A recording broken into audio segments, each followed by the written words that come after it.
चलिए बढ़ते हैं आगे। अब लास्ट लेक्चर में अपन ने जावा के कई सारे फीचर्स पढ़ लिए थे।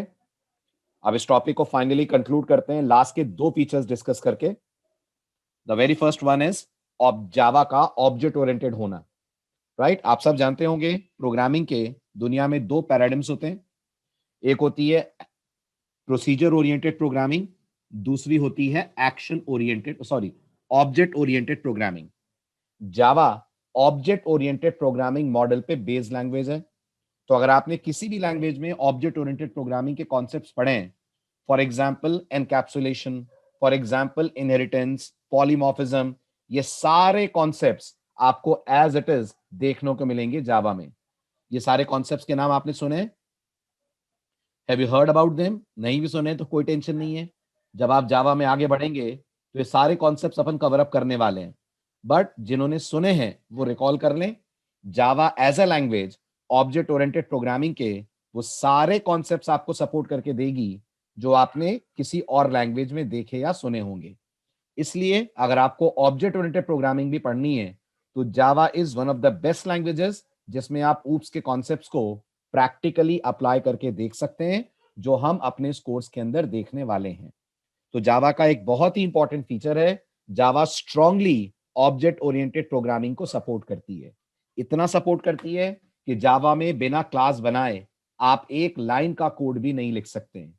याद करिए, object oriented programming C plus plus और पाइथन में भी होती है, लेकिन इन लैंग्वेजेस में आपको कभी फोर्स नहीं करा जाता कि आप बगैर क्लास के प्रोग्रामिंग नहीं कर सकते। लेकिन जावा में आपको अगर हेलो भी लिखना है तो आपको हेलो लिखने के लिए बनानी पड़ेगी क्लास। और अगर आपने थोड़ा बहुत भी ऊप्स पढ़ा हो तो आप बताइए, क्लास का होना ऑब्जेक्ट ओरिएंटेड प्रोग्रामिंग फीचर का इंडिकेशन है? जल्दी जल्दी बताएं। यस। तो जावा में आप बिना क्लास के एक लाइन का कोड नहीं लिख सकते। इसलिए आपको कई लोग ये भी कहते हुए मिलेंगे कि जावा ज्यादा स्ट्रिक्ट है ऑब्जेक्ट ओरिएंटेड कॉन्सेप्ट्स को लेकर।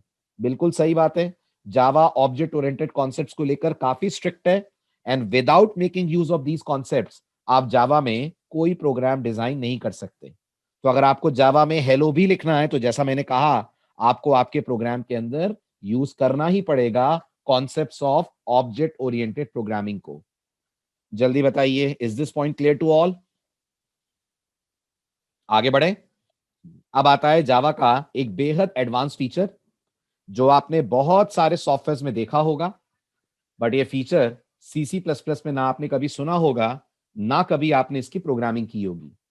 बट जब मैं आपको अभी समझाऊंगा इस फीचर के बारे में, तब आपको रियलाइज हो जाएगा कि ये फीचर आपने कई सारी एप्लीकेशंस में, सॉफ्टवेयर्स में, मोबाइल एप्स में यूज होते हुए देखा है।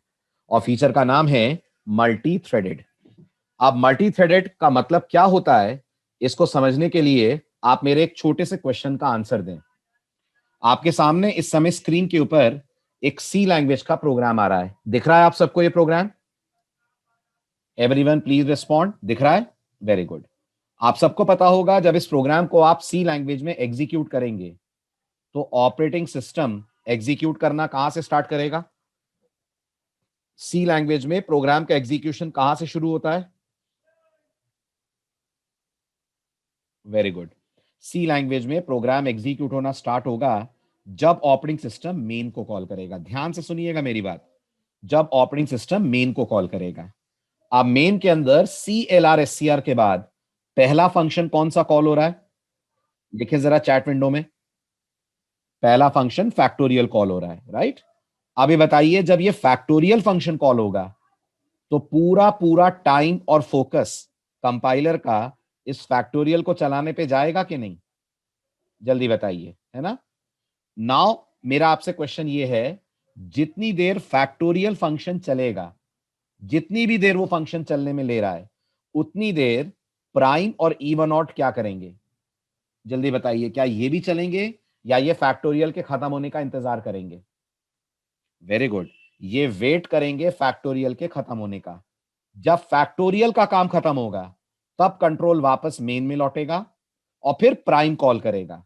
आप समझने की कोशिश करिए, जब प्राइम चलेगा तो अकेला प्राइम ही चलेगा ना? प्राइम के साथ में क्या ये इवन ऑड भी चल पाएगा?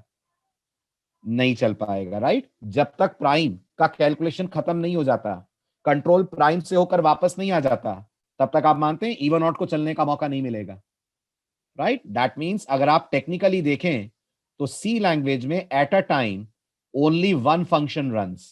ऐसा है कि नहीं है? बताइए। सी प्रोग्रामिंग में एक समय में सिर्फ एक फंक्शन एग्जीक्यूट होता है। अब जावा का ये कहना है, आप बताइए जावा सही कह रही है कि गलत? जावा का ये कहना है कि ये जो प्राइम है, क्या इसका फैक्टोरियल से कोई रिलेशन है? क्या प्राइम का फैक्टोरियल से कोई लेना देना है? नहीं है ना? तो अगर प्राइम का फैक्टोरियल से कोई लेना देना नहीं है, ये दोनों इंडिपेंडेंट ऑफ ईच अदर है, तो फिर अपन ने प्राइम को क्यों रोक के रखा है कि वो फैक्टोरियल के खत्म होने के बाद ही स्टार्ट होगा? आई रिपीट, अगर प्राइम का फैक्टोरियल से कोई लेना देना नहीं है, दोनों बिल्कुल इंडिपेंडेंट ऑफ ईच अदर है, तो हमने क्यों प्राइम को रोक के रखा है कि फैक्टोरियल के खत्म होने के बाद प्राइम चले? क्या ये बेटर नहीं होगा कि इन दोनों को पैरेलली चलाया जाए? जल्दी बताइए। क्या ये बेटर नहीं होगा कि फैक्टोरियल और प्राइम को पैरेलली चलाया जाए? दिमाग लगाइए। अगर आप ऐसा कर पाते हैं, तो प्रोग्रामिंग इंडस्ट्री कहती है आप क्या अचीव कर रहे हैं? प्रोग्रामिंग इंडस्ट्री कहती है आप अचीव कर रहे हैं मल्टी थ्रेडिंग। मल्टी थ्रेडिंग का कहना है एक प्रोग्राम के एक साथ एक से ज्यादा फंक्शंस को पैरेलली रन कराया जा सकता है। आई रिपीट, मल्टी थ्रेडिंग का कहना है किसी भी प्रोग्राम के मल्टीपल फंक्शंस को पैरेलली रन कराया जा सकता है। और जब आप ऐसा करते हैं तो हम मानते हैं कि आप अचीव कर रहे हैं अपने प्रोग्राम में मल्टी थ्रेडिंग। अगर आपको real world examples multi threading के दूं, तो सबसे बढ़िया एग्जांपल है मल्टी थ्रेडिंग का आपका म्यूजिक प्लेयर। आप चाहे म्यूजिक प्लेयर ले लें, चाहे वीडियो प्लेयर ले लें, किसी को भी ले लें। रिकॉल करिए जब आप अपने म्यूजिक प्लेयर में गाने सुनते हैं, तो क्या गाने सुनने के साथ साथ आप वॉल्यूम कम ज्यादा कर सकते हैं? कर सकते हैं। गाने सुनने के साथ साथ प्लेलिस्ट में नए गाने ऐड कर सकते हैं? कर सकते हैं। गाने सुनने के साथ साथ पुराने गानों को प्लेलिस्ट में से हटा सकते हैं? हटा सकते हैं। तो सोचिए, आपने म्यूजिक प्लेयर एक ऐप लॉन्च की है, लेकिन उस एक ऐप में गाने का प्ले होना, वॉल्यूम का कम ज्यादा होना, प्लेलिस्ट में गानों का ऐड होना, डिलीट होना, ये सब एक साथ आप कर पा रहे हैं? कर पा रहे हैं? That's all because of multi threading. Multi threading का दूसरा डेमो ध्यान से सुनिएगा। आप सब यूट्यूब पे विजिट करते हैं? करते हैं? यूट्यूब देखते होंगे ना आप? जब यूट्यूब पे आप कोई वीडियो देखते हैं, तो उस वीडियो से रिलेटेड कमेंट्स उस वीडियो के नीचे दिखते हैं? दिखते हैं। जब आप उन कमेंट्स को पढ़ते हैं, स्क्रॉल करते हुए कमेंट्स को पढ़ते हैं, तो क्या वीडियो बंद हो जाता है कि वीडियो चलता रहता है? वीडियो चलता रहता है, राइट?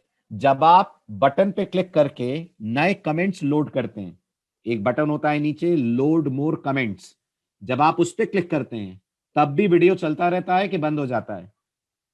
चलता रहता है। This is an example of multi threading. Imagine करिए अगर वहां मल्टी थ्रेडिंग नहीं लगी होती, तो जब आप कमेंट्स पढ़ रहे होते तो यूट्यूब पे वीडियो बंद हो जाता। जब आप वीडियो देख रहे होते तो यूट्यूब पे आप कमेंट्स नहीं देख पाते। लेकिन क्या ऐसा होता है? याद कीजिए, क्या ऐसा होता है? ऐसा नहीं होता है, क्योंकि यूट्यूब पे इंप्लीमेंट की गई है इंटरनली मल्टी थ्रेडिंग। यानी जहां भी आपको ऐसा दिखे एप्लीकेशन एक है, काम आप ढेर सारे उस एप्लीकेशन के अंदर कर रहे हैं, वहां समझ जाइएगा बैकग्राउंड में काम कर रही है मल्टी थ्रेडिंग। क्या फेसबुक में मल्टी थ्रेडिंग है? क्या फेसबुक में मल्टी थ्रेडिंग है? है। फेसबुक में आप अपने पेज को स्क्रॉल करते हुए चैट कर सकते हैं किसी से? कर सकते हैं। क्या फेसबुक में आप एक साथ मल्टीपल लोगों से चैट कर सकते हैं? फेसबुक में एक साथ at the same time multiple लोगों से चैट कर सकते हैं? कर सकते हैं। व्हाट्सएप में भी कर सकते हैं? कर सकते हैं। तो ये तमाम एप्लीकेशंस ऐसी हैं जो भरपूर यूज करती हैं internally concept of multi threading का। Are you able to understand this? Right? और ये सब कुछ जावा में बेहद बेहद आसान है, क्योंकि जावा आपको बहुत अच्छे से, बहुत स्ट्रॉन्ग तरीके से इंप्लीमेंट करने देती है मल्टी थ्रेडिंग। इसलिए जावा में गेमिंग एप्लीकेशंस का बनना, जावा में चैट एप्लीकेशंस का बनना, ये सब कुछ बहुत आसान होता है, क्योंकि जावा बहुत अच्छे से आपको मल्टी थ्रेडिंग का फीचर सपोर्ट करके देती है। समझ आई बात? पॉइंट क्लियर हुआ? राइट? अब अगर आपको लग रहा है सर इसका फायदा क्या है, तो आई डोंट थिंक मुझे बताने की जरूरत है। सबसे बड़ा फायदा मल्टी थ्रेडिंग का है, आपके प्रोग्राम का टाइम बचता है।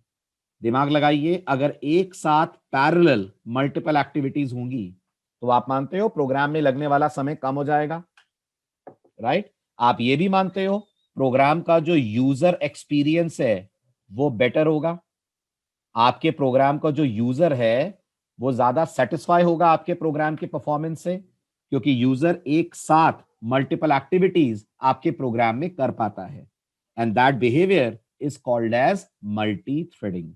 आया समझ सबको? Is this clear? नहीं नहीं नहीं मुनीब, ऐसा बिल्कुल नहीं है। Python also supports multi threading, बहुत सारी लैंग्वेजेस है जो मल्टी थ्रेडिंग सपोर्ट करती हैं, but Java is one of the leading languages जिसमें गेमिंग के पॉइंट ऑफ व्यू से मल्टी थ्रेडिंग का खूब यूज होता है। ओके, आज जितनी भी आप मॉडर्न लैंग्वेजेस देखोगे सब में आपको मल्टी थ्रेडिंग मिलेगी, right? But Java is a Pioneer language जो मल्टी थ्रेडिंग को सबसे ज्यादा प्रमोट करती है, गेमिंग के थ्रू, मोबाइल एप्लीकेशंस के थ्रू, जहां हर चीज मल्टीपल एक्टिविटीज में कन्वर्ट हो जाती है। Is this clear? बात समझ आई? So this is all about features of Java, right? अब ये तो मैंने कुछ फीचर्स आपको बताए, बहुत सारी चीजें हैं जावा में जो धीरे धीरे आने वाले दिनों में अपन लोग कवर अप करने वाले हैं। जब इन फीचर्स को मैं कवर अप कराऊंगा तब आपको ये सारे पॉइंट धीरे धीरे और क्लियर हो जाएंगे जब हम इन्हें कोड में कन्वर्ट करेंगे। अब बात करते हैं जावा की थोड़ी सी टेक्निकल हिस्ट्री की। अब आज हम बात करेंगे जावा कब बनी एग्जैक्टली, जावा की बर्थडे कब होती है, जावा किसने बनाई, एंड मोस्ट इंपॉर्टेंटली अपने सिस्टम पे अगर आपको जावा चाहिए डाउनलोड करनी है तो आप जावा अपने मशीन पे कैसे डाउनलोड और इंस्टॉल करेंगे। आज ये सारी बातें भी हम करने वाले हैं। So let's start the next chapter, that is moving ahead with Java. अब हमें डिस्कस करना है जावा की हिस्ट्री, हमें डिस्कस करना है जावा के एडिशंस। बहुत कॉमन डाउट होता है स्टूडेंट्स के दिमाग में, कोर जावा क्या होती है, एडवांस जावा क्या होती है? सुना है आपने इन दोनों के बारे में? जरूर सुना होगा, अगर आप जावा में इंटरेस्ट रखते हैं तो ये नाम जरूर आपने कभी ना कभी सुने होंगे। Then will discuss in depth JDK, JRE और जेवीएम में क्या अंतर है। आपको याद होगा, हल्का फुल्का आइडिया मैंने आपको लास्ट लेक्चर में दे दिया था, जेडीके, जेआरई और जेवीएम। लेकिन जावा इंटरव्यूज का ये सबसे पॉपुलर क्वेश्चन होता है। आपसे प्रोग्रामिंग बाद में करवाई जाएगी, पहले पूछा जाएगा आपसे जेडीके, जेआरई, जेवीएम, इनमें डिफरेंस क्या है और इनमें रिलेशन क्या है, दोनों समझाओ। तो हम विद डायग्राम इस बात को भी आज समझने वाले हैं। देन हम बात करेंगे सिस्टम पे जेडीके डाउनलोड कैसे करना है, डाउनलोड करने के बाद इंस्टॉल कैसे करना है, और इंस्टॉल करने के बाद चेक कैसे करना है कि सिस्टम पे जावा प्रॉपरली काम कर रही है कि नहीं कर रही है। तो let's begin with this particular slide. सबसे पहले बात करते हैं जावा की हिस्ट्री की, दैट इज जावा कब बनी, जावा किसने बनाई, वगैरह वगैरह। जावा किसने बनाई का जवाब है, जावा डेवलप करी है मिस्टर जेम्स गॉसलिंग ने, जिनकी फोटो इस समय आपके स्क्रीन पे आ रही है। He is the father of Java, he is the developer of Java programming language. Mister Gosling ने जब जावा डेवलप करी थी तब ये जिस कंपनी में काम करते थे वो कंपनी को जावा बनाने का ओरिजिनल क्रेडिट जाता है। शायद आपने सुना होगा, उस कंपनी का नाम है सन माइक्रो सिस्टम। और मैं आपको बता दूं, यहां सन का मतलब सूरज बिल्कुल नहीं है, यहां सन का मतलब है स्टैनफोर्ड यूनिवर्सिटी नेटवर्क। ये जो सन में आप 3 लेटर्स देख रहे हैं, ये है स्टैनफोर्ड यूनिवर्सिटी नेटवर्क। आपने सुना है स्टैनफोर्ड यूनिवर्सिटी का नाम? सुना होगा, वर्ल्ड की टॉप 5 यूनिवर्सिटीज में से एक है ये। और स्टैनफोर्ड यूनिवर्सिटी के पास आउट्स थे जिन्होंने इस कंपनी को स्टार्ट करा था। इस कंपनी के जो ओनर थे वो 5 दोस्त थे, देवर 5 पर्सन। उन 5 लोगों में से एक इंडियन भी है, उनका नाम है विनोद खोसला, जो इस कंपनी के फाउंडर मेंबर है। तो इन 5 दोस्तों ने कंपनी स्टार्ट की थी और अपनी कंपनी को अपनी यूनिवर्सिटी की तरफ रेस्पेक्टफुली देने के लिए अपनी कंपनी का नाम इन्होंने रखा सन माइक्रो सिस्टम। तो मिस्टर जेम्स गॉसलिंग इसी कंपनी में काम करते थे और उन्होंने इसी कंपनी में काम करते हुए जावा लैंग्वेज को डेवलप करा। लेकिन 2010 में, कितने साल पहले, 2010 में, कितने साल पहले, 10 साल पहले, सन माइक्रो सिस्टम को ओरेकल नाम की एक बहुत बड़ी बिजनेस कंपनी ने टेक ओवर कर लिया। ओरेकल का नाम भी सुना है आपने? 100% सुना होगा। जावा के जितने सर्टिफिकेशन एग्जाम्स हैं वो यही कंपनी लेती है, राइट? यही वो कंपनी है जो आज जावा को मार्केट में प्रमोट कर रही है, जो आज जावा की ओनरशिप रखती है। जैसे अगर आपसे मैं पूछूं डॉट नेट किसका प्रोडक्ट है, तो आपका जवाब होगा dot net is a product of Microsoft, Windows is a product of Microsoft, Mac is a product of Apple. ऐसे अगर मैं आपसे पूछूं आज की डेट में जावा किसका प्रोडक्ट है, तो आज की डेट में Java is monitored, maintained and handled by the company whose name is Oracle corporation, जो यूनाइटेड स्टेट्स ऑफ अमेरिका में है और एक बहुत बड़ी डेटाबेस मैनेजमेंट सिस्टम बनाने वाली कंपनी है। It's a very very big company, बहुत बड़ी कंपनी है, डीबीएमएस के मामले में नंबर 1 कंपनी है। जैसे ऑपरेटिंग सिस्टम में सबसे सिक्योर कौन, ऑपरेटिंग सिस्टम में माना जाता है सबसे सिक्योर लिनक्स और यूनिक्स हैं। ऐसे डेटाबेस मैनेजमेंट सिस्टम में सबसे पॉपुलर और सिक्योर डेटाबेस जो मार्केट में अवेलेबल है, उस डेटाबेस का नाम भी है ओरेकल। वो ओरेकल डेटाबेस इसी कंपनी का प्रोडक्ट है और इसी कंपनी ने 2010 में सन माइक्रो सिस्टम को टेक ओवर करा और इन्होंने जावा को बनाना या जावा को मॉडिफाई करना स्टार्ट करा। अब एक और इंटरेस्टिंग बात आपके लिए, जावा का ओरिजिनल नाम जावा नहीं था। जावा का जो ओरिजिनल नाम था, जो मिस्टर जेम्स गॉसलिंग को पसंद था, वो नाम था ओक। और अगर आपको लग रहा है सर ओक ही क्यों, तो मैं आपको बता दूं, ओक अमेरिका में एक ट्री का नाम होता है। शायद आपने सुना होगा या नहीं सुना है तो नेट पे चेक करिएगा। ओक एक तरीके का पेड़ होता है और इसकी जो लकड़ी होती है ना, इसकी जो वुड होती है, वो बहुत पावरफुल, बहुत स्ट्रांग होती है। तो मिस्टर गॉसलिंग ने अपनी लैंग्वेज का नाम ओक इसलिए रखा था क्योंकि वो दुनिया को बताना चाहते थे जैसे ओक की लकड़ी बहुत पावरफुल होती है, ऐसे जावा एज अ लैंग्वेज अपने आप में बहुत पावरफुल है। उस चीज को ये इमिटेट करना चाहते थे अपनी लैंग्वेज में। लेकिन आपको पता होगा लैंग्वेज का नाम हमेशा डेवलपर की चॉइस पे नहीं रखा जाता। अगर ऐसा होता तो सी डबल प्लस का नाम कभी सी डबल प्लस नहीं पड़ता। आप में से जिन लोगों ने सी डबल प्लस पढ़ी है, आपको पता होगा सी डबल प्लस का नाम रखा गया था सी विद क्लासेस। जिन्होंने सी डबल प्लस बनाई, उन्होंने कभी सी डबल प्लस नाम नहीं सोचा था। उन्होंने सोचा था इसका नाम रखेंगे सी विद क्लासेस। बाद में नाम चेंज करके रखना पड़ा सी प्लस प्लस। ऐसे ही मिस्टर गॉस्टिंग ने सोचा था कि जावा का नाम ओक रखा जाएगा, उनके दिमाग में जावा कभी नहीं आया। लेकिन जब ये लोग नाम की रजिस्ट्री कराने गए तो पता चला ये नाम ऑलरेडी किसी लैंग्वेज ने ले लिया था। ये नाम से ऑलरेडी मार्केट में लैंग्वेज आ चुकी थी, कोई दूसरी लैंग्वेज जिसे शायद कोई जानता भी नहीं है आज की तारीख में। तब मिस्टर गॉसलिंग को नाम बदलना पड़ा। फिर एक इंटरेस्टिंग सी बात आती है, जावा का नाम जावा कैसे पड़ा? तो जब ये लोग वापस आ रहे थे रजिस्ट्री ऑफिस से, तो रास्ते में एक कैफेटेरिया पड़ा, एक कॉफी हाउस पड़ा और मिस्टर गॉसलिंग और उनकी टीम ने वहां एक कॉफी पी और इत्तेफाक से लकीली उस कॉफी का नाम जावा था। ये कॉफी का टेस्ट मिस्टर गॉसलिंग और टीम को इतना पसंद आया कि इन्होंने अपनी लैंग्वेज का नाम जावा रख दिया, जिसका सीधा प्रूफ आप टॉप राइट कॉर्नर पे देखिए, आपको जावा के लोगो में दिखेगा। कुछ दिख रहा है आपको इसके लोगो में? नोटिस करिए, इसके लोगो में आपको कॉफी का एक कप दिख रहा होगा, उसमें से फ्यूम्स उठते हुए दिख रहे होंगे। तो ये ऐसे ही लोगो नहीं बनाया है। इस लोगो का रीजन है कि name Java is inspired with, जल्दी जल्दी बोलिए, the name Java is inspired with the name of the coffee. और आपकी जनरल नॉलेज के लिए बता दूं, दुनिया में जावा कितनी चीजों का नाम है? तो दुनिया में जावा 4 चीजों का नाम है। दुनिया में 4 चीजें ऐसी हैं जो जावा के नाम से जानी जाती हैं। नंबर 1, जावा के नाम पे कॉफी है, राइट? नंबर 2, जावा के नाम पे वो लैंग्वेज है जो आप सीख रहे हैं। नंबर 3, जावा के नाम पे इंडोनेशिया में एक आइलैंड है। एंड नंबर 4, जावा के नाम पे एक बाइक भी है। There are 4 things which are credited to the name Java, but हमारे लिए जो जावा है that is the programming language और programming platform which is called Java. Other than that there are 3 more things जिन्हें Java के नाम से इस दुनिया में बुलाया जाता है। अब जावा की बर्थडे कब होती है? जावा की बर्थडे होती है 23 जनवरी 1996 को। ये जावा का बर्थडे होता है। 23 जनवरी 1996 को जावा अपनी बर्थडे मनाती है, राइट? तो अभी कुछ दिन बाद जावा की बर्थडे आने वाली है।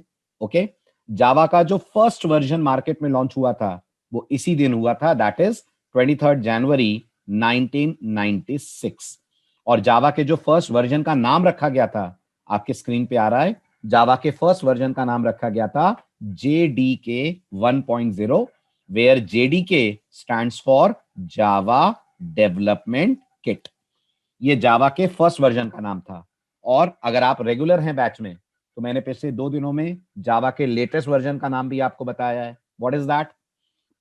Very good. जावा का लेटेस्ट वर्जन है जावा 15, जो 15 सितंबर 2020 को लॉन्च हुआ है। यानी इसी साल 15 सितंबर को जावा का वर्जन 15 लॉन्च हुआ है। और अब अगला कब आने वाला है, उसकी भी डेट फाइनल है। अगला आने वाला है मार्च में, जनवरी में नहीं, मार्च में। फिर अगला कब आएगा? फिर आएगा सितंबर में। तो आप नोटिस कर रहे होंगे आफ्टर एवरी 6 मंथ जावा अपना एक नया वर्जन मार्केट ट्रेंड के हिसाब से, मार्केट में हो रहे चेंजेस के हिसाब से अपने आप को अपग्रेड करते हुए निकालती है।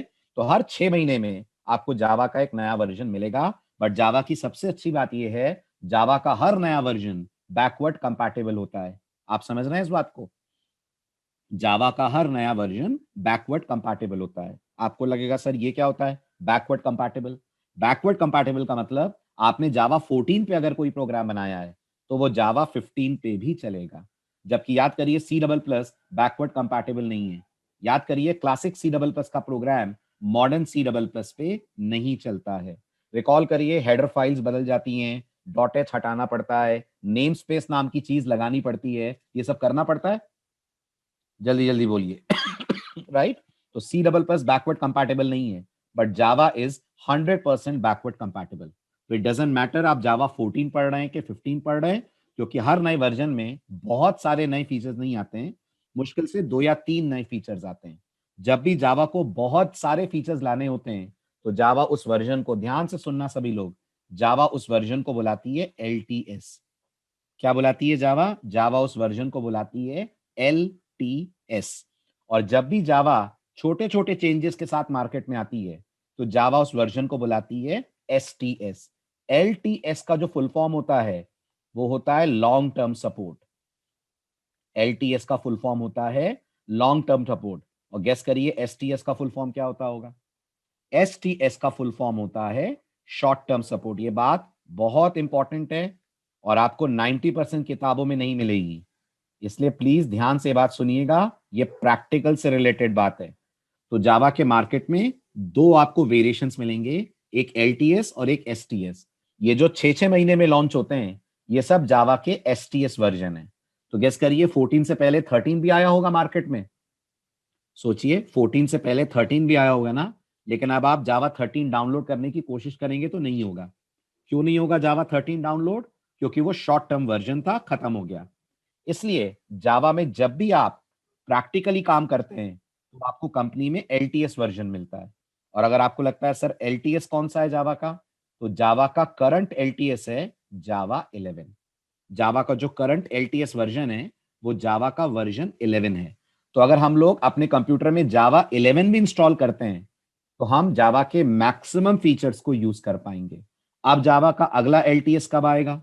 तो अगर सब कुछ सही रहा तो जावा का अगला एलटीएस जावा 17 या जावा 18 होगा।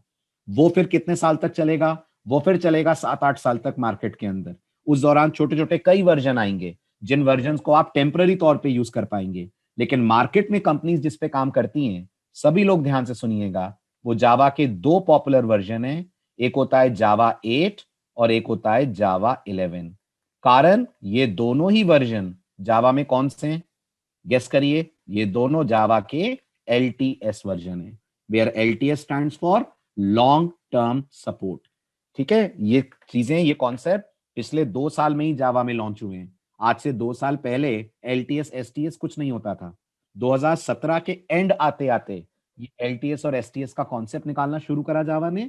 और फिर जावा ने तय करा कि हर 6 महीने में जो वर्जन आएगा वो इतना इंपॉर्टेंट नहीं होगा, लेकिन जो वर्जन ये लोग एलटीएस के नाम से लॉन्च करेंगे वो वर्जन इंपॉर्टेंट होगा। तो आप जब भी अपना रेज्यूमे प्रिपेयर करें, आप ये जरूर लिखेंगे कि आपने जावा का एलटीएस 11 पढ़ा है। समझ रहे हैं मेरी बात? कंपनी एसटीएस में इंटरेस्टेड नहीं होगी कभी भी, क्योंकि कंपनी जानती है एसटीएस 6 महीने बाद बदल जाएगा। इसलिए आप हमेशा लिखेंगे एसटीएस वर्जन मैंने 15 पढ़ा है और एलटीएस वर्जन मेरा जावा 11 है।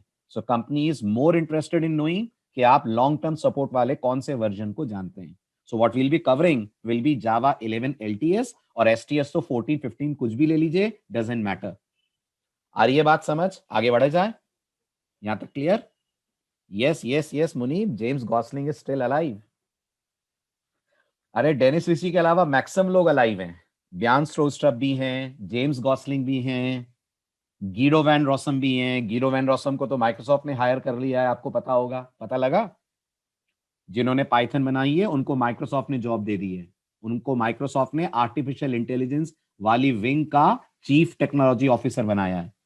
तो अब माइक्रोसॉफ्ट भी पाइथन में पेनिट्रेट कर रही है जावा को कॉम्पीट करने के लिए। दो दुश्मन एक हो गए हैं, एक दुश्मन के खिलाफ।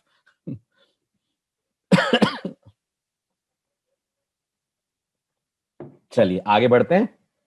अब आता है नेक्स्ट पॉइंट, जावा के मार्केट में कितने एडिशंस होते हैं। यहां से थोड़ा ध्यान से पढ़िएगा, है तो ये भी थोड़ी सी थ्योरी, लेकिन बहुत इंपॉर्टेंट है आपके बेसिक्स क्लियर करने के लिए, नहीं तो इंटरव्यू में बहुत बड़ा धोखा हो जाएगा आपके साथ। सुना आपने? अगर ये पॉइंट आपने अच्छे से नहीं समझा जो मैं अब बताने जा रहा हूं, तो इंटरव्यू में बहुत बड़ा धोखा हो जाएगा आपके साथ। ठीक है, ध्यान से सुनिएगा। एक बार फिर बताइए, जावा मार्केट में कब लॉन्च हुई? जल्दी बोलिए, जावा मार्केट में कब लॉन्च हुई? जावा मार्केट में 1996 में लॉन्च हुई। ओके, जब 1996 में मार्केट में जावा आई थी, तो जावा सिर्फ जावा के नाम से लॉन्च की गई थी। मतलब जावा का बस एक ही एडिशन आता था जिसका नाम था जावा।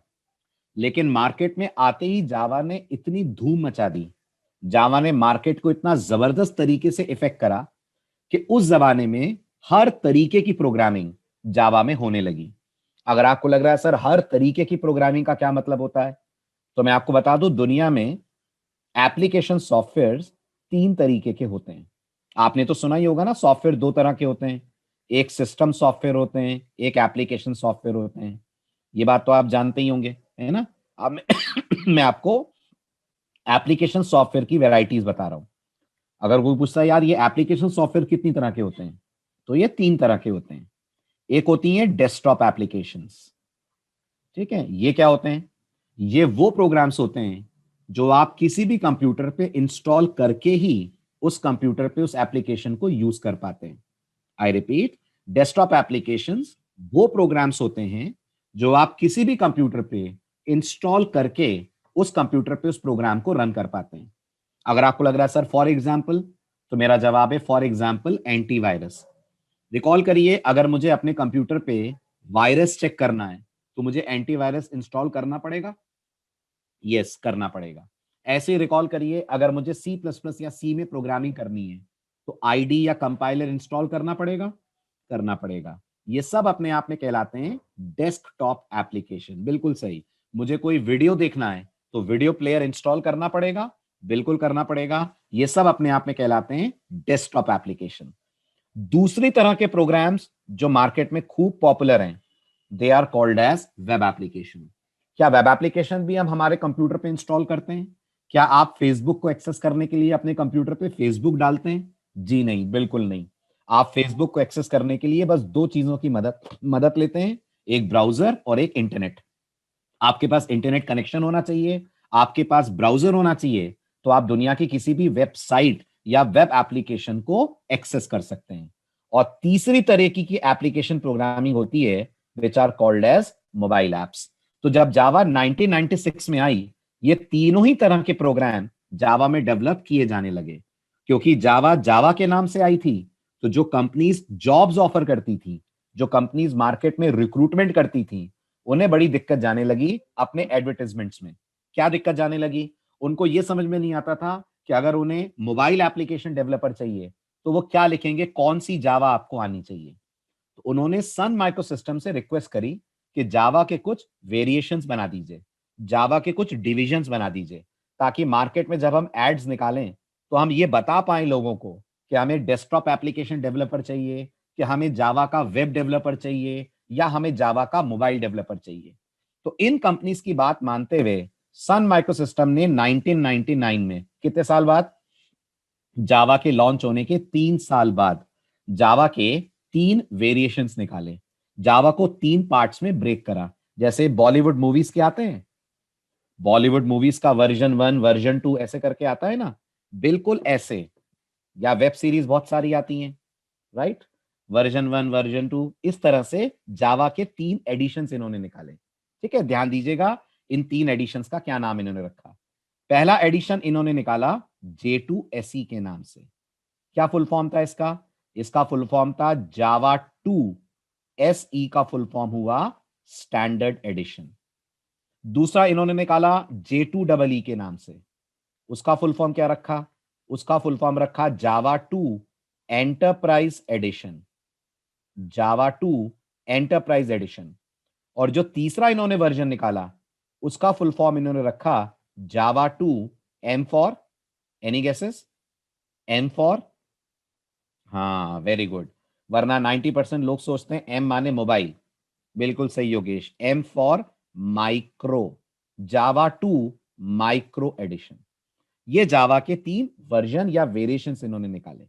अब मैं एक डायग्राम से आपको इन तीनों के बीच का डिफरेंस बताता हूं, फिर मैं आपको बताता हूं मैंने क्यों कहा कि इंटरव्यू में आपके साथ धोखा हो जाएगा। ठीक है, ध्यान दीजिए। जो सन ने जावा 2 SE निकाला, जिसका बाद में इन्होंने नाम चेंज करके JSE कर दिया, ये जावा की वो ब्रांच है, ये जावा का वो एडिशन है जिसमें आप जावा के बेसिक्स सीखते हैं। जब मैं कह रहा हूं बेसिक सीखते हैं, तो आप बिल्कुल प्रोग्रामिंग के जो बेसिक टॉपिक होते हैं, लिखूंगा तो आप सबको याद आ जाएगा। डेटा टाइप बेसिक टॉपिक है प्रोग्रामिंग का, किसी भी लैंग्वेज को पढ़ते हैं तो डेटा टाइप पढ़ते हैं। फिर ऑपरेटर, एक और बेसिक टॉपिक। फिर कंट्रोल स्टेटमेंट्स, फिर फंक्शंस, क्लासेस, ऑब्जेक्ट्स, ये सारी चीजें आप किस में सीखते हैं? ये सारी चीजें आप J2SE या JSE में सीखते हैं। और इसलिए दुनिया इसे क्या बुलाती है? दुनिया इसे नाम देती है कोर जावा। सारे लोग इसको नाम देते हैं कोर जावा, लेकिन मैं आपको बता दूं सॉरी, कोर जावा नाम से जावा का कोई ऑफिशियल वर्जन नहीं है। आई रिपीट, कोर जावा के नाम से जावा का कोई ऑफिशियल वर्जन नहीं है। ये कोर जावा नाम किसने दिया है? ये कोर जावा नाम मेरे जैसे जावा पढ़ाने वालों ने और आपके जैसे जावा पढ़ने वालों ने दिया है। मार्केट में officially there is nothing called as core Java. Market में जो है that is called as JSE। तो जब आप रेज्यूमे प्रिपेयर करेंगे अपना, आप उसमें कभी नहीं लिखिएगा कि आपने कोर जावा पढ़ी है, वरना कंपनी आपकी लेग पुलिंग करेगी और फिर आपसे बोलेगी आपने वो जावा पढ़ ली जो कभी ऑफिशियली बनी नहीं है। ये सिर्फ कहने की बात है कि हम कोर जावा पढ़ रहे हैं, लेकिन ऑफिशियली हम जो पढ़ रहे हैं उसको बोलते हैं जावा स्टैंडर्ड एडिशन। दुनिया कोर जावा क्यों बुलाती है? उसका अपना रीजन है, क्योंकि आप इसमें जावा प्रोग्रामिंग के कोर कॉन्सेप्ट सीखते हैं। कोर का मतलब समझते हैं ना? कोर का मतलब होता है बेसिक या फंडामेंटल। तो आप इसमें जावा प्रोग्रामिंग के बेसिक या फंडामेंटल कॉन्सेप्ट्स पढ़ते हैं, and that is why we call it core Java. इसको पढ़कर हम क्या बना सकते हैं? इसको पढ़कर हम डेस्कटॉप एप्लीकेशंस बना सकते हैं। जैसे अगर आपके कुछ फ्रेंड्स पिछले बैच में रहे होंगे, तो अभी अभी जावा का एक प्रोजेक्ट बैच फिनिश हुआ है, आपको पता होगा, उसमें सभी ने एक एप्लीकेशन बनाई है, टेक क्विज ऐप। एक ऐसी डेस्कटॉप एप्लीकेशन जिसकी मदद से हम ऑनलाइन क्विज ऑर्गेनाइज कर सकते हैं स्टूडेंट्स के लिए। बट वो एप्लीकेशन सिंगल कंप्यूटर एप्लीकेशन है। सिंगल कंप्यूटर एप्लीकेशन है मतलब अगर आपको उसे किसी कंप्यूटर पे चलाना है तो आपको उस कंप्यूटर पे उस एप्लीकेशन को करना पड़ेगा इंस्टॉल, और ऐसी एप्लीकेशंस अपने आप में कहलाती हैं desktop applications. Is this clear? आ रही है बात समझ में? तो आपका ये कोर्स यही वाली जावा आपको सिखाएगा। यानी इस समय आप जिस कोर्स में एनरोल हुए हैं, नॉन टेक्निकली आप कोर जावा में एनरोल हुए हैं, टेक्निकली आप जो एनरोल हुए हैं वो हुए in the course which is called Java standard addition. अब आता है नेक्स्ट, फिर जावा डबल ई क्या है? इसके अंदर क्या होता है? तो जावा डबल ई जावा की वो ब्रांच है जो आपको वेब बेस्ड एप्लीकेशन डेवलप करना सिखाती है। वेब बेस्ड एप्लीकेशंस क्या होती हैं? वेब बेस्ड एप्लीकेशंस वो एप्लीकेशंस होती हैं जैसे एक आम इंसान वेबसाइट के नाम से जानता है, लेकिन हम टेक्निकल लोग हैं इसलिए हम वेबसाइट नहीं बोलते, हम बोलते हैं वेब एप्लीकेशन। ये ऐसे प्रोग्राम्स होते हैं जो हम सर्वर कंप्यूटर्स पे इंस्टॉल करते हैं, और इन सर्वर कंप्यूटर्स से क्लाइंट कंप्यूटर्स कनेक्ट होकर हमारी एप्लीकेशन को एक्सेस करते हैं। जैसे मैं आपसे पूछूं, फेसबुक का जो प्रोग्राम है, फेसबुक की जो एप्लीकेशन है, वो कहां इंस्टॉल्ड है? तो आप सब ये जानते हैं फेसबुक की एप्लीकेशन फेसबुक के सर्वर पे इंस्टॉल्ड है। फेसबुक का एक सर्वर है, वहां फेसबुक की पूरी एप्लीकेशन इंस्टॉल्ड है, और हम उसे कैसे एक्सेस करते हैं? जल्दी जल्दी बोलिए, हम उसे कैसे एक्सेस करते हैं? यस आशीष, इस बैच के बाद भी प्रोजेक्ट होगा, प्रोजेक्ट हर बैच के लिए होता है। ओके हाँ बताइए, हम उसे कैसे एक्सेस करते हैं फेसबुक की एप्लीकेशन को? तो जवाब है हम एक्सेस करते हैं उसे अपने ब्राउजर से, राइट। हम यूट्यूब को कैसे एक्सेस करते हैं? अपने ब्राउजर से। तो फेसबुक, यूट्यूब, ये जितनी भी एप्लीकेशंस आपको दिखती हैं, they all are called as web application. अगर आपको जावा में इन्हें बनाना है, अगर आपको लगता है सर मुझे तो यही बनानी है, मैं तो चाहता हूं मैं भी एक जावा में वेबसाइट डेवलप करूं, तो आपको सीखना पड़ेगा JEE। बट अनफॉर्चुनेटली आप डायरेक्ट इसको नहीं सीख सकते हैं। You can not directly start learning JEE। आपको JEE से पहले क्या सीखना पड़ेगा? जल्दी जल्दी बोलिए। JEE से पहले ऑब्वियस सी बात है आपको JSE सीखना पड़ेगा। इसलिए अब आपको समझने में आसानी होगी कि दुनिया इसे क्या बुलाती है। अगर लोग इसे बुलाते हैं कोर जावा, तो यही कारण है कि लोग इस वाली जावा को बुलाते हैं एडवांस जावा। हालांकि मैं फिर बता दूं, एडवांस जावा नाम से कोई ऑफिशियल जावा नहीं है। ऑफिशियली जो जावा का नाम है वो एडवांस वाले का नाम है JEE। तो आप JEE सीखकर वेब एप्स डेवलप करना सीखते हैं, JSE सीखकर आप डेवलप करना सीखते हैं डेस्कटॉप एप्लीकेशन। अगर आपको लगता है JEE में कौन कौन सी एप्लीकेशंस बनी है, तो मैंने 2 दिन पहले आपको कुछ एप्लीकेशंस के नाम बताए थे, आज आपको फिर याद दिला देता हूं। Alibaba.com ये डेवलप हुई है जावा डबली में। IRCTC.co.in ये डेवलप हुई है जावा डबली में। देन थर्ड OnlineSBI.com ये डेवलप हुई है जावा डबली में। ऐसे तमाम एप्लीकेशंस हैं जो आपको JEE में डेवलप हुई भी मिलेंगी, जो जिनका बैकबोन आपको मिलेगा JEE। अब आता है जावा का सबसे कम पॉपुलर वर्जन, जिसका नाम है J2ME। J2ME या अब जिसको बुलाया जाता है JME। यहां M का मतलब होता है माइक्रो, और माइक्रो का मतलब सिर्फ मोबाइल फोन नहीं है। माइक्रो का मतलब होता है स्मॉल डिवाइसेस। स्मॉल डिवाइसेस किन्हें बोलते हैं? स्मॉल डिवाइसेस ऐसे डिवाइसेस होते हैं जो एक लैपटॉप या डेस्कटॉप से छोटे होते हैं, लेकिन इंटेलिजेंट डिवाइसेस होते हैं। For example tablets, for example normal mobile phones, for example pagers, ये सारे के सारे अपने आप में कहलाते हैं मोबाइल या माइक्रो डिवाइसेस। इनके लिए एप्लीकेशंस JME में बनती थी। बट याद रखिए, आपको ध्यान होगा 2005 में जबरदस्त रेवोल्यूशन आया था मार्केट में। क्या हुआ था 2005 में? पेजर क्या होता है मैं बताता हूं, चलो अभी आपको। आजकल आप लोग मोबाइल से SMS कर पाते हैं ना, मोबाइल से SMS कर पाते हैं, व्हाट्सएप यूज कर पाते हैं। 1990s के एरा में, एग्जैक्टली बोलूं तो 1998 में, क्योंकि मैंने पहली बार मोबाइल 1998 में यूज करा था, तो मैं अपना एक्सपीरियंस बताता हूं आपको। 1998 में अगर आपके पास मोबाइल फोन था और आपको किसी को मैसेज भेजना पड़ता था, तो 32 रुपीज चार्ज था मैसेज का। समझ रहे हैं? जो आज आपको 32 पैसे में मैसेज मिलता होगा, वो उस जमाने में 32 रुपए का मैसेज होता था। ओके, तो उस जमाने में लोगों को अगर सिर्फ किसी को मैसेज करना होता था, कॉल वॉल नहीं करना है, बस मैसेज करना है, तो वो एक डिवाइस यूज करते थे जिसको बोलते थे पेजर। पेजर मोबाइल में से SMS हटा दीजिए, उसको बोलते हैं। यानी अगर आप मोबाइल का SMS वाला पार्ट निकाल कर किसी डिवाइस में डाल दें, तो वो डिवाइस अपने आप में कहलाता था पेजर। तो लोगों को अगर आपको सिर्फ मैसेज भेजना है, क्योंकि उस जमाने में मोबाइल में तो बहुत कॉस्टली होता था मैसेज। बिल्कुल, इसीलिए उस जमाने में मोबाइल की शुरुआत ही हुई थी ना इंडिया में, राइट। तो पेजर उस डिवाइस को बोलते हैं। तो अब ध्यान से सुनिएगा, तो मैंने कहा ये जो JME का यूज है, ये अब आज मार्केट में बहुत कम हो गया है, क्योंकि 2005 में बहुत जबरदस्त रेवोल्यूशन हुआ। क्या रेवोल्यूशन हुआ अगर आपको पता हो तो? 2005 में मार्केट में इंट्रोड्यूस हुए स्मार्टफोन्स, राइट। स्मार्टफोन्स, हाँ, एंड्रॉइड आया मार्केट में। और जब स्मार्टफोन मार्केट में आए, तो J2ME का यूज ना के बराबर हो गया। लेकिन मजे की बात यह है कि स्मार्टफोन्स के आने से जावा का यूज बढ़ गया। आप सोचेंगे तो थोड़ा सा कंफ्यूजन आपको होगा कि एक तरफ मैं कह रहा हूं JME का यूज घट गया, तो जावा का यूज कैसे बढ़ गया स्मार्टफोन के आने से? क्योंकि स्मार्टफोन्स में सबसे popular smartphone platform, I think सब जानते हैं, एंड्रॉइड है, जिसके पास मार्केट का 90% से ज्यादा शेयर है। आज मार्केट में 90% से ज्यादा स्मार्टफोन्स एंड्रॉइड स्मार्टफोन्स हैं। और एंड्रॉइड एप्लीकेशंस डेवलप करी जाती हैं सीधे सीधे कौन सी जावा में? सीधे सीधे जावा एसई में। यानी अगर आप जावा एसई सीख लेते हैं, तो आप एंड्रॉइड एप्स भी डेवलप कर सकते हैं। और तो और 2017 तक कौन सा साल बोला मैंने? 2017 तक सिर्फ JSE में ही एंड्रॉइड की प्रोग्रामिंग करी जाती थी। 2017 के बाद क्या हुआ?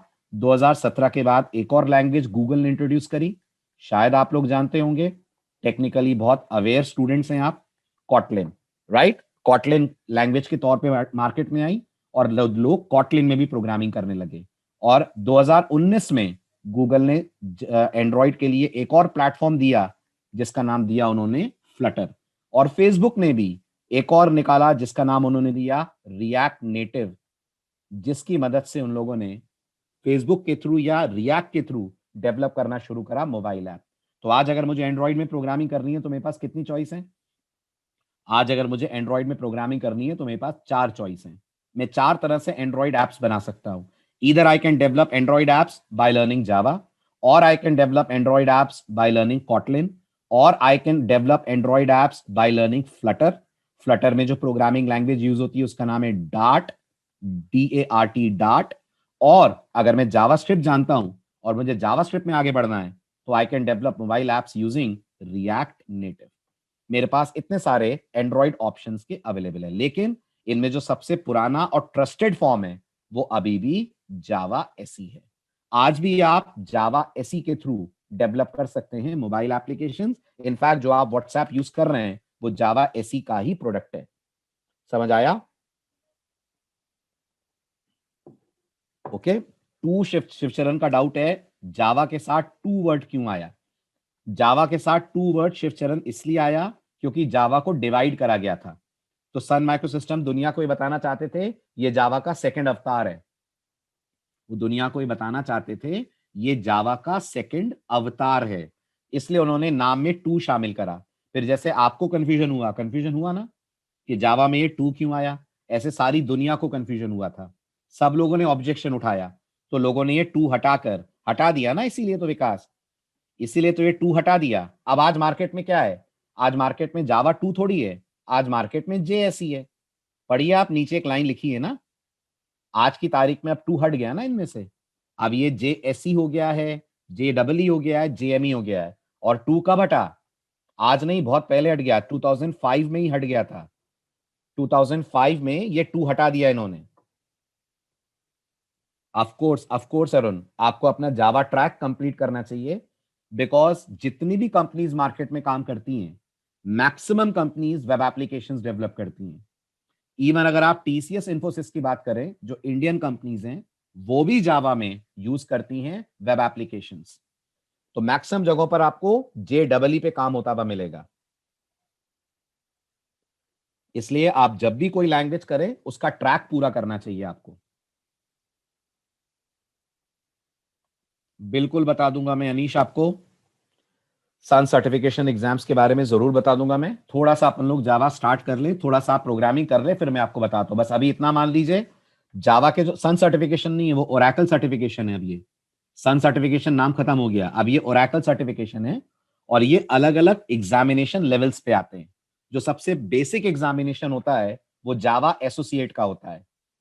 तो आपको अगर सर्टिफिकेशन क्लियर करना है तो आपको जावा एसोसिएट वाला सर्टिफिकेशन क्लियर करना होगा सबसे पहले।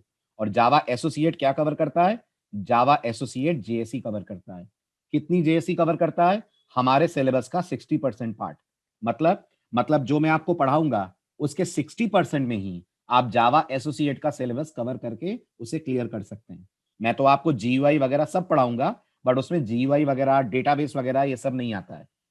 तो JSE का 60% सिलेबस आपका जावा एसोसिएट का पूरा 100% टॉपिक कवरेज कर देता है। ठीक है, जावा एसोसिएट के बाद फिर आता है जावा प्रोग्रामर। वो अगला सर्टिफिकेशन होता है जो ओरेकल की तरफ से आपको ऑफर होता है, जिसे आपको क्लियर करना होता है। और फायदा बताने की जरूरत नहीं है, आप खुद गेस करिए। अगर आप किसी कंपनी की तरफ से रिक्रूट करने जाते हैं स्टूडेंट्स को, और आपके सामने दो लोग हैं जिन्होंने जावा पढ़ी हुई है, एक के पास जावा का सर्टिफिकेशन है और एक के पास नहीं है, तो पहली नजर में वो बंदा ज्यादा ऑथेंटिक लगेगा जिसने जावा का सर्टिफिकेशन क्लियर करा है। मैं ये नहीं कह रहा हूं कि अकेले सर्टिफिकेशन के बेस पर जॉब मिल जाती है। जॉब तो डेफिनेटली नॉलेज के बेस पर मिलती है, बट सर्टिफिकेशन का होना एक ऑथेंटिक प्रूफ होता है कि आपको जावा आती है और ओरेकल इस बात को सर्टिफाई कर रहा है। Clear? Yes, cherry on top. फिर आप अपनी प्रोफाइल्स पे, लिंक्डइन वगैरह पे ये सर्टिफिकेशन दिखा सकते हैं। तो बहुत सारी कंपनीज होती हैं जो सर्टिफाइड बंदों को ही एंटरटेन करती हैं। मतलब वो चाहती नहीं है कि नॉन सर्टिफाइड बंदे आए। वो रेज्यूमे पिक ही तब करेंगी जब आपके रेज्यूमे में लिखा होगा कि आपने जावा सर्टिफिकेशन करा है। Lot many companies are there. ठीक है, आया समझ? चलिए, तो ये तीनों का डिफरेंस क्लियर हो गया। जावा एसई क्या है, जावा एमई क्या है और जावा डबल ई क्या है। राइट, हम क्या पढ़ेंगे इसमें से? हम इनमें से पढ़ेंगे जावा एसई। किसमें कौन सा प्रोग्राम बना सकते हैं उसकी लिस्ट आपके सामने अगली स्लाइड पे, वो मैं आपको बता देता हूं। जावा एसई में जैसा मैंने कहा आप डेवलप कर सकते हैं जीयूआई बेस्ड एप्लीकेशंस, इसी को कोर जावा कहते हैं। और मीडिया प्लेयर बनाना है, चैट एप्लीकेशंस बनानी है, ये सब आप डेवलप कर सकते हैं यूजिंग जावा एसई। जावा एसई के बाद जो आप अगला सीखेंगे वो जावा डबल ई होगा। जावा डबल ई सीखने के बाद जैसा मैंने कहा आप वेब एप्लीकेशंस बना सकते हैं, जिसे नॉन टेक्निकल इंसान वेबसाइट बोलता है। फर्क होता है क्या वेबसाइट और वेब एप्लीकेशन में? Everyone please respond. फर्क होता है क्या? बहुत बड़ा फर्क होता है। वेबसाइट हमेशा स्टैटिक होती है। वेबसाइट से कभी यूजर इनपुट्स देकर, अपना डेटा देकर इंटरैक्ट नहीं कर पाता है। बहुत सिंपल भाषा में बोलूं तो वेबसाइट्स आपको कभी लॉगिन नहीं करने देगी, वेबसाइट आपको कभी सर्चिंग नहीं करने देगी, कभी चैटिंग नहीं करने देगी। ये फीचर आपको जिसमें मिलते हैं वो अपने आप में कहलाती है web application.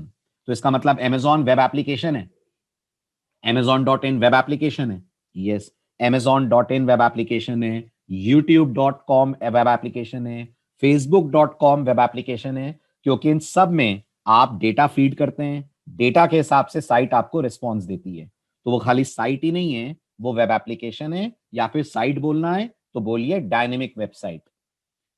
Try using the word dynamic website. Yes, Wikipedia अपने आप में एक वेबसाइट है, क्योंकि विकिपीडिया में आप कुछ लॉगिन करके नहीं कर सकते हैं। जावा प्रोजेक्ट बैच में क्या बनाएंगे?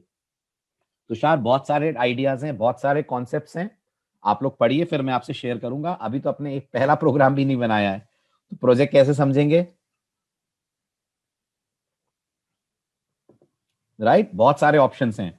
हम जावा प्रोजेक्ट बना सकते हैं जिसमें हम अपने प्रोजेक्ट के थ्रू ओटीपी सेंड करें। ओटीपी चलते हैं ना आजकल बहुत। आपने कभी उसका कोड देखा है कैसे लिखा जाता है? ओटीपी का कोड कैसे बनाते हैं, कैसे लिखते हैं ओटीपी, कैसे वेरीफाई करते हैं? 10 सेकंड में ओटीपी आना चाहिए, नहीं आएगा तो कैंसिल कर दें अपन ट्रांजैक्शन। वो अपन सीख सकते हैं प्रोजेक्ट में। वो प्रोजेक्ट हमने लास्ट ईयर करवाया था स्टूडेंट्स को। ऐसे बहुत सारे प्रोजेक्ट्स हैं जो आप इस कोर्स के बाद कर सकते हैं, और हमारे इस कोर्स का पार्ट है वो प्रोजेक्ट्स। जब ये कोर्स खत्म होगा will be offering you projects, उसमें से आप देख सकते हैं आपको कौन से पे एनरोल होना है। ओके, चलें आगे। तो JEE में आप Amazon.in, Alibaba.com इस तरीके की एप्लीकेशंस डेवलप कर सकते हैं। ये जितनों के नाम मैं आपके सामने दिखा रहा हूं नीचे, इन सब में JEE यूज की गई है। राइट, इन सबको JEE से बनाया गया है। देन मैंने कहा जावा का सबसे लाइट वेट वर्जन है जावा एमई, जो छोटे छोटे फोन्स के लिए, छोटे छोटे डिवाइसेस के लिए बनाया गया है। बट याद रखिएगा, not for smartphone, not for smartphones. Smartphones के लिए क्या है? स्मार्टफोन्स के लिए मार्केट में एंड्रॉइड एप्लीकेशन डेवलपमेंट है। और एंड्रॉइड के लिए क्या एडवांस जावा पढ़नी पड़ेगी? नहीं, एंड्रॉइड के लिए आपको सिर्फ कोर जावा या जावा एसई पढ़ने की जरूरत है। हाँ, ये अलग बात है कि आपकी एप्लीकेशन अगर बहुत एडवांस लेवल की है तो आपको उसमें JEE की भी जरूरत पड़ेगी, क्योंकि आप ये भी जानते होंगे maximum Android application data server से पुल करती हैं। व्हाट्सएप का डेटा व्हाट्सएप के सर्वर से आता है। आप फेसबुक की एप्लीकेशन अपने एंड्रॉइड फोन पे चलाते हैं, फेसबुक की भी जो मोबाइल ऐप आपके पास है वो डेटा फेसबुक के सर्वर से पुल करती है। इसलिए कंप्लीट पैकेज तो ये है कि आप जावा एसई और जावा डबल ई करें अगर आप एंड्रॉइड की तरफ जाते हैं। नहीं भी जाते हैं तो कम से कम जेएसई और JEE करना चाहिए आपको। आपके रेज्यूमे में दोनों के प्रोजेक्ट्स होने चाहिए, ताकि कंपनी को ये ट्रस्ट हो कि आप जावा का ट्रैक पूरा जानते हैं। आप किसी भी जावा बेस्ड एप्लीकेशन के लिए एक आइडल कैंडिडेट हो सकते हैं। आई होप क्लियर हो गया होगा। राइट, चलिए अब बात करते हैं JDK versus JRE versus JVM की। Very very very important concept मैं आपको बता चुका हूं, फिर भी आज एक बार और हम डिस्कस करते हैं, क्योंकि ये इंटरव्यूज के लिए बहुत क्रूशियल टर्म्स हैं। सबसे पहले मुझे सबके फुल फॉर्म चाहिए आपसे। बताइए, what does JDK stand for? Everyone please type in the chat window, what does JDK stand for? Very good. JDK stands for Java Development Kit. Very good. What does JRE stand for?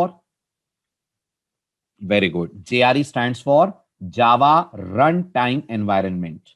Right. And what does JVM stand for? Everyone, please respond. What does JVM stand for? JVM stand for Java Virtual Machine. शुरुआत सबसे छोटे वाले component से करते हैं. सबसे छोटा JVM है.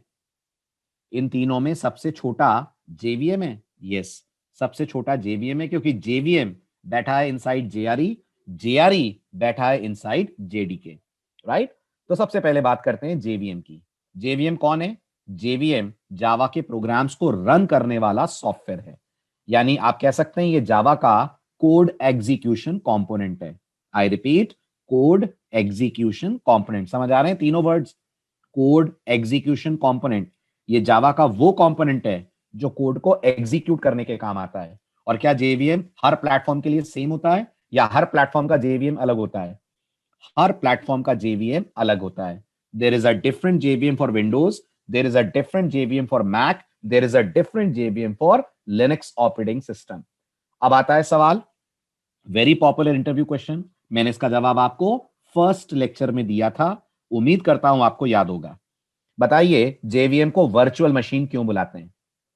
Everyone please answer. एकदम शॉर्ट एंड स्वीट आंसर दीजिएगा. Why JVM is called a virtual machine? Because very good, because it is a software. It is a software but it behaves like a complete platform. कह सकते हैं ये एक software है लेकिन ये behave ऐसे करता है जैसे ये पूरा पूरा प्लेटफॉर्म हो. राइट. ये बिल्कुल ऑपरेटिंग सिस्टम और CPU की तरह काम करता है. That means yes, it is involved in run time. और ये हर वो सर्विस जावा को देता है जो ऑपरेटिंग सिस्टम आपको सी में देता है. मानते हैं? करेक्ट. इसलिए इसको हम लोग बोलते हैं वर्चुअल मशीन. राइट. ठीक. क्या क्या करता है JVM? ये आपके लिए कुछ काम है जो JVM करता है. JVM प्रोग्राम को स्टार्ट करता है मेन को कॉल करके. JVM आपके प्रोग्राम के लिए मेमोरी में स्पेस अवेलेबल करता है. और अगर आपने लास्ट लेक्चर अटेंड करा हो तो मैंने आपसे कहा था जावा में मेमोरी अपने आप मैनेज होती है. डिड आई से दिस? पढ़ा था आपने? पार्टी वाला एग्जांपल भी डिस्कस करा था अपन ने. सी ने पार्टी दी तो पार्टी कैसी होगी, जावा ने पार्टी दी तो पार्टी कैसी होगी. तो वो जो पार्टी में क्लीन अप वाला काम था, automatic memory management, very good Ayush, वो सारे काम जावा में किसकी जिम्मेदारी है करना? वो सारे काम करना जावा में जिम्मेदारी है JVM की. JVM के दो इंपॉर्टेंट कंपोनेंट्स कौन कौन है? तो JVM का एक बहुत इंपॉर्टेंट कंपोनेंट है इंटरप्रेटर. JVM का दूसरा इंपॉर्टेंट कंपोनेंट है गार्बेज कलेक्टर, जो आपके लिए मेमोरी को फ्री करने का काम करता है. उस दिन मैं आपको जो एग्जांपल दे रहा था ना कि जावा ने अगर पार्टी ऑर्गेनाइज करी तो जावा के पास वेटर है. कहा था मैंने, जावा के पास वेटर्स हैं. ये जावा के वेटर का नाम है. क्या नाम है जावा के वेटर का? जावा के वेटर का नाम है गार्बेज कलेक्टर. क्या करता है जावा का ये वेटर? जावा का ये वेटर मेमोरी ब्लॉक्स को डिस्ट्रॉय या फ्री करने का काम करता है. आप जब भी किसी मेमोरी ब्लॉक को यूज करके छोड़ देते हैं तो ये उस मेमोरी ब्लॉक को फ्री करने का काम करता है. कैसे करता है? ये कम से कम 2 लेक्चर का टॉपिक है जो आप मेमोरी मैनेजमेंट वाले चैप्टर में, जब मैं आपको एरे पढ़ाऊंगा, टॉपिक भी बता दे रहा हूं मैं, जब मैं आपको एरे पढ़ाऊंगा तब मैं आपको गार्बेज कलेक्टर की पूरी पूरी स्टोरी सुनाऊंगा. तब आप डिटेल में समझेंगे कैसे गार्बेज कलेक्टर काम करता है. क्योंकि इंटरव्यू में क्वेश्चन आता है जावा के गार्बेज कलेक्टर की वर्किंग समझाइए. बताइए जावा में जब प्रोग्रामर मेमोरी को फ्री नहीं करता तो मेमोरी ऑटोमेटिक फ्री कैसे हो जाती है? तो पूरा 1 से 2 लेक्चर का डिस्कशन होगा जो हम एरे चैप्टर के दौरान करने वाले हैं. अभी शॉर्ट में बस याद रखिए JVM के ये दो कंपोनेंट्स होते हैं, एक इंटरप्रेटर और एक गार्बेज कलेक्टर. आगे बढ़ूं? ठीक है. चलिए अब नेक्स्ट क्वेश्चन का आंसर दीजिए. Very important. क्या जावा कंपाइलर और जावा इंटरप्रेटर एक ही हैं? क्या ये दोनों एक ही चीज हैं? नहीं, ये दोनों बिल्कुल अलग अलग चीजें हैं. क्या डिफरेंस है दोनों के बीच में? जावा कंपाइलर सोर्स कोड को कन्वर्ट करता है इनटू बाइट कोड. राइट. और ये JVM का पार्ट नहीं है, JDK का पार्ट है. I repeat, Java compiler source code को कन्वर्ट करता है इनटू बाइट कोड और ये JVM का पार्ट नहीं है, ये JDK का पार्ट है. और इंटरप्रेटर कहां रहता है? इंटरप्रेटर JVM के अंदर रहता है और ये बाइट कोड को कन्वर्ट करता है अंडरलाइन प्लेटफॉर्म के हिसाब से. करता है? जल्दी जल्दी बोलिए, करता है? यस. अब आता है अगला टर्म, JRE क्या है? JRE का full form we all know, Java run time environment होता है। क्या होता है JRE के अंदर? JRE के अंदर JVM होता है, और मैंने आपसे कहा था JVM के अलावा लाइब्रेरी फाइल्स होती हैं। लाइब्रेरी फाइल्स का मतलब क्या होता है? लाइब्रेरी फाइल्स का मतलब होता है जावा की तरफ से प्रोवाइड करी गई प्री डिफाइंड क्लासेस का कलेक्शन। जावा आपको अपनी तरफ से ढेर सारी क्लासेस बनाकर देती है। जावा में आप मैथ नाम की क्लास देखेंगे, जावा के अंदर आप स्ट्रिंग नाम की क्लास देखेंगे। ये तमाम क्लासेस अवेलेबल होती हैं inside run time library, right? लेकिन अगर आपको जेवीएम चाहिए तो आपको याद होगा मैंने कहा था जेवीएम अलग से इंस्टॉल नहीं होगा। क्या इंस्टॉल करना पड़ेगा? आपको इंस्टॉल अपने कंप्यूटर पे करना पड़ेगा जेआरई। तो अगर आपको जावा का प्रोग्राम सिर्फ रन करना है, सिर्फ रन करना है, तो आप इंस्टॉल करेंगे जेआरई। लेकिन क्या हम लोगों का काम जेआरई से चल जाएगा? हम लोगों का मतलब सॉफ्टवेयर डेवलपर का नहीं, हमारा काम जेआरई से नहीं चलेगा। हमें अपने कंप्यूटर पे इंस्टॉल करना पड़ेगा जेडीके।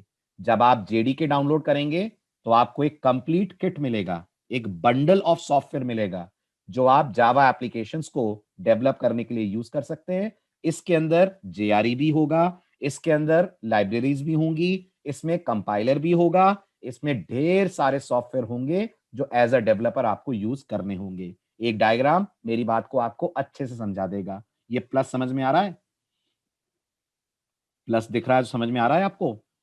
जब आप जेडीके डाउनलोड करते हैं तो आपको ये पूरा पार्ट मिलता है, as you can see, plus आपको ये पूरा पार्ट मिलता है, प्लस आपको ये पूरा पार्ट मिलता है, राइट? और अगर आप जेआरई डाउनलोड करते हैं तो क्या मिलता है? जल्दी जल्दी बोलिए। अगर आप जेआरई डाउनलोड करते हैं तो आपको सेकंड और थर्ड वाले पार्ट्स मिलते हैं। ये फर्स्ट वाला मिलेगा जेआरई के साथ? अगर सिर्फ जेआरई डाउनलोड हो तो नहीं मिलेगा, राइट? और अगर हम सिर्फ जेवीएम डाउनलोड करते हैं तो हमें क्या मिलेगा? अगर हम सिर्फ जेवीएम डाउनलोड करते हैं तो हमें क्या मिलेगा? फर्स्ट, सेकंड के थर्ड? क्वेश्चन ही गलत है। बिल्कुल सही योगेश, मेरा क्वेश्चन ही गलत है। क्या हम सिर्फ जेवीएम डाउनलोड कर सकते हैं? क्या ये फैसिलिटी अवेलेबल है कि सिर्फ जेवीएम डाउनलोड हो जाए? नहीं है। या तो डाउनलोड करेंगे आप जेडीके और या तो डाउनलोड करेंगे आप जेआरई, राइट? तो या तो आपको जेडीके प्लस जेआरई मिलेगा जो एक्चुअल में जेडीके ही है पूरा, और या आपको सिर्फ मिलेगा JRE. Is this clear to everyone? आइए नेक्स्ट लेक्चर में, नेक्स्ट लेक्चर में मैं आपको सिखाऊंगा इंस्टॉलेशन। बात करेंगे अगले लेक्चर में कैसे अपने कंप्यूटर पे आप जावा इंस्टॉल करेंगे, वेरीफाई करेंगे और जावा का पहला प्रोग्राम कैसे लिखेंगे। डेफिनेटली मुनीब, मैं स्लाइड्स आज शेयर कर दूंगा। ओके, चलिए बाय बाय, टेक केयर।